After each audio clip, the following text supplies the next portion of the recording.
नमस्कार दोस्तों, आपका अपने YouTube चैनल में एक बार फिर से स्वागत है। दोस्तों ज़रा सोचिए, अगर आपको अचानक रोज़ रोज़ दावत मिलने लगे, पेट भर के स्वादिष्ट खाना, कोई रोक टोक नहीं, तो कैसा लगेगा।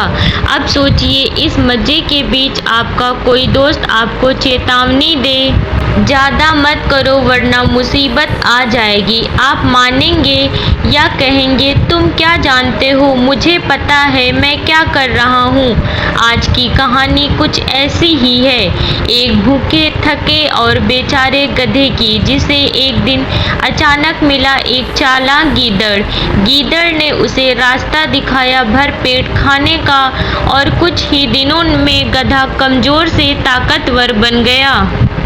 लेकिन फिर आया वो पल जब गधे ने दोस्ती की समझदारी को नज़रअंदाज कर अपनी जिद में वो गलती कर दी जिसने उसकी हालत बुरी कर डाली। तो आइए सुनते हैं धोबी का गधा और गीदड़ की चालाकी, एक ऐसी कहानी जो सिखाती है कि दोस्त की सच्ची सलाह सबसे बड़ी दौलत होती है। तो चलिए दोस्तों, कहानी को शुरू करते हैं। एक धोबी का गधा था। वह दिन भर कपड़ों के गट्ठर इधर से उधर धोने में लगा रहता। धोबी स्वयं कंजूस और निर्दयी था। अपने गधे के लिए चारे का प्रबंध नहीं करता, बस रात को चरने के लिए खुला छोड़ देता। निकट में कोई चरागाह भी नहीं थी। शरीर से गधा बहुत दुर्बल हो गया था। एक रात उस गधे की मुलाकात एक गीदड़ से हुई। गीदड़ ने उससे पूछा, खीर महाशय, आप इतने कमज़ोर क्यों हैं? गधे ने दुखी स्वर में बताया कि कैसे उसे दिन भर काम करना पड़ता है और खाने को कुछ नहीं दिया जाता। रात को अंधेरे में इधर उधर मुंह मारना पड़ता है। गीदड़ बोला, तो समझो अब आपकी भूखमरी के दिन आ गए। भूखमरी के दिन गए। यहाँ पास में ही एक बड़ा सब्जियों का बाग है। वहाँ तरह तरह की सब्जियाँ उगी हैं। खीरे, ककड़ियाँ, तोरी, गाजर, मूली, शलजम और बैंगनों की बहार है। मैंने बाड़ तोड़कर एक जगह अंदर घुसने का गुप्त मार्ग बना रखा है। बस वहाँ से हर रात अंदर घुसकर छक कर खाता हूँ और सेहत बना रहा हूँ। तुम भी मेरे साथ आया करो। लाड टपकाता गधा गीदड़ के साथ हो गया। बाग में घुसकर गधे ने महीनों के बाद पहली बार पेट भर खाना खाया। दोनों रात भर बाग में ही रहे और पाँव फटने लगे तो पहले गीदड़ जंगल की ओर चला गया और गधा ने अपने धोबी के पास आ। उसके बाद वो रात को एक जगह रोज मिलने लगे। बाग में घुसते और जी भरकर खाते। धीरे धीरे गधे का शरीर भरने लगा, उसके बालों में चमक आने लगी और चाल में मस्ती आ गई। वह भूखमरी के दिन बिल्कुल भूल गया। वह रात खूब खाने के बाद गधे की तबीयत अच्छी तरह हरी हो गई। वह झूमने लगा और अपना मुंह ऊपर उठाकर कान फड़फड़ाने लगा। गीदड़ ने चिंतित होकर पूछा, मित्र, यह क्या कर रहे हो तुम्हारी तबीयत तो ठीक है। गधा आंखें बंद करके मस्त स्वर में बोला, मेरा दिल खाने का कर रहा है। अच्छा भोजन करने के बाद गाना चाहिए। मैं सोच रहा हूँ कि ढेंचू राग गाऊं। गीदड़ ने तुरंत चेतावनी दी, ना, ऐसा ना करना गधे भाई, गाने वाने का चक्कर मत चलाओ।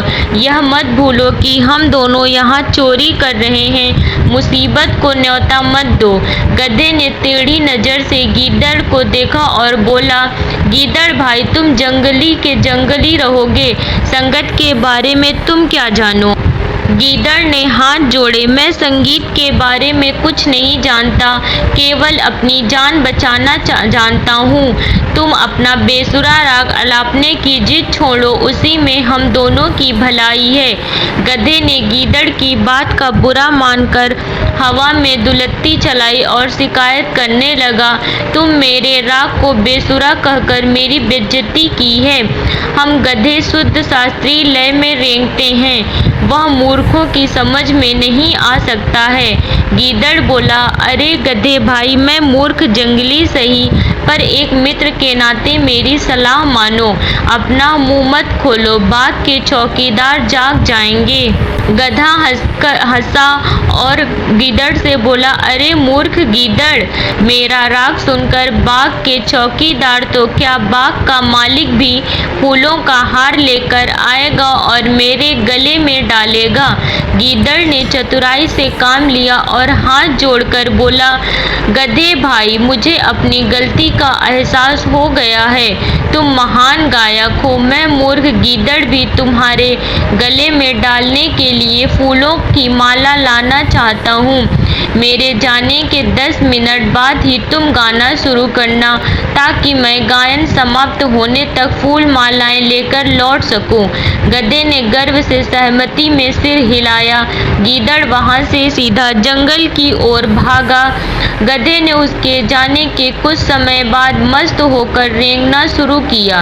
उसके रेंगने की आवाज सुनते ही बाघ के चौकीदार जाग गए और उसी की ओर लठ लेकर दौड़े जिधर से रेंगने की आवाज आ रही थी।